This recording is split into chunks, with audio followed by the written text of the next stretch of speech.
Every year I come out with enthusiasm for the new season. Not that I thought the Raiders were going to win the Super Bowl these last few years, not even the playoffs until after they made it in 2021. I just look forward to watching them get better every year.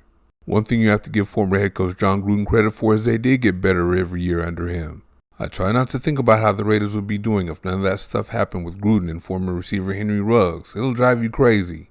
So I opened my mind to the new regime and all that Patriots West stuff. I had hoped that McDaniels learned his lesson and was ready to win. However, we haven't seen any of that. As a matter of fact, the Raiders actually look worse after the first 4 weeks of the season. I'm trying my best to like the new regime, but they're making it hard. They're supposed to all be geniuses, but I'm not seeing it right now. Maybe they're all out thinking themselves. I'm trying to figure out defensive coordinator Patrick Graham. If there's ever a time to play prevent defense to keep the ball in front of you, it's when the other team has the ball with 1:38 left on their own 2. But instead, Graham had the Raiders in press man with an undrafted free agent at corner last year. So the Los Angeles Rams scored a touchdown in 8 plays to win the game. Then this year in week 3, the Steelers had a 3rd and 3 to ice the game if they pick up a first down and Graham calls a corner blitz. Mind you, the free safety has to come all the way down and cover the receiver that's in the flats. I don't think that call works if you have Deion Sanders in his prime as safety. That's way too much ground to cover, so of course the Steelers got the first down and ran more clock out to win the game. And that was set up by a decision McDaniels made. He actually kicked a field goal at the 8-yard line on 4th and 4 with 2 minutes and 22 seconds left. They're still making bad in-game decisions. Their personnel decisions aren't much better.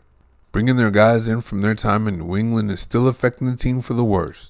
Chandler Jones is one of the new regime's main guys, and all he's doing is collecting too much money.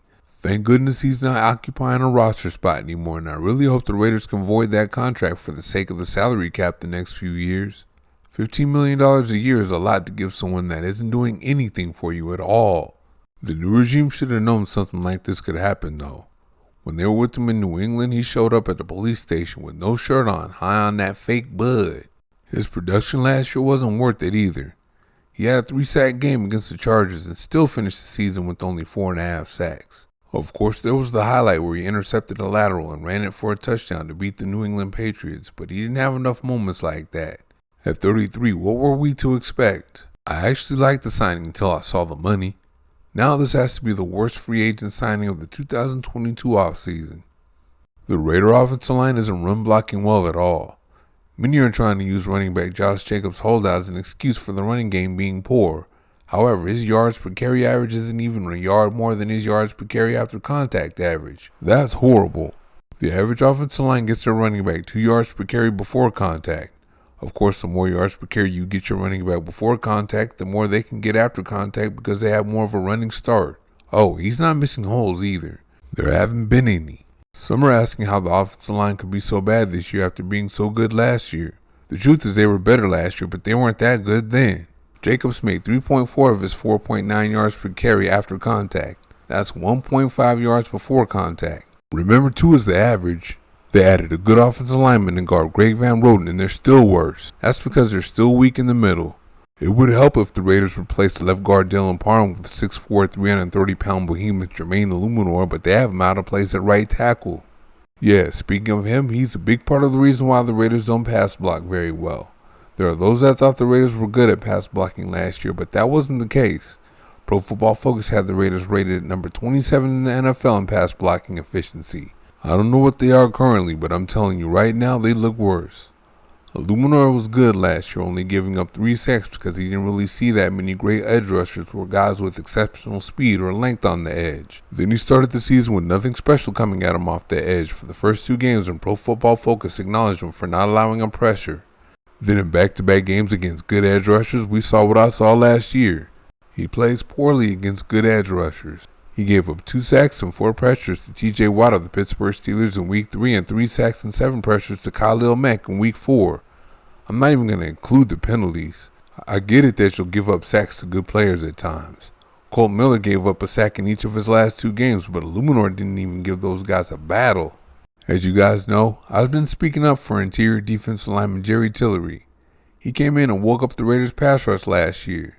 He still shows up as he has a sack so far this year, but I don't know how much more I can speak up for him. He's killing the Raiders with his stupidity. I'm starting to wonder if he's worth the trouble. Last year, while playing his best game as a pro, he knocked the ball out of then Los Angeles Rams quarterback Baker Mayfield's hands when the ball was dead, and it cost the Raiders 15 yards and ultimately the game. This year, he cost the Raiders 15 yards with a late hit out of bounds on Los Angeles Chargers quarterback Justin Herbert.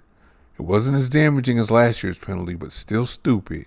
I heard something personal happened between Tillery and Herbert in his time in LA, but Tillery needs to put the team first. Number 7 overall, Tyree Wilson isn't doing much these days on the edge, so maybe the Raiders can bump him inside on passing downs. Maybe they go with Adam Butler. He looked pretty good in week 4. Either way, the Raiders can't have that from Tillery anymore. That kind of stuff loses games. This was supposed to be the year the offense really gets going. Former Raider quarterback Derek Carr isn't a good fit for head coach Josh McDaniels and struggled with this very complex offense. Receiver Devontae Adams said it's like learning Mandarin. So this offseason, McDaniels went out and got Jimmy Garoppolo, whom he had in New England. That offense has Adams, running back Josh Jacobs, and slot receiver Hunter Renfrow, so there shouldn't be too many problems, right? Well, unfortunately, there hasn't been anything but problems. Garoppolo's holding the offense back with his limitations. Yeah, I have to admit I was wrong. He really can throw the deep ball. I've seen him do it and have film of him doing it with the San Francisco 49ers, but apparently he can't do it now. The biggest indicator of that is he won't do it. He turns down open receivers deep down the field to squeeze the ball into coverage to a shorter route. That is the reason why he leads the league in interceptions. It's also the reason why opposing defenses stack the box to stop Jacobs in the running game. Garoppolo isn't a threat to throw the ball deep. How dare I think this year was going to be any different for the Raiders than it was last year. I definitely didn't think it was going to be worse, but here we are.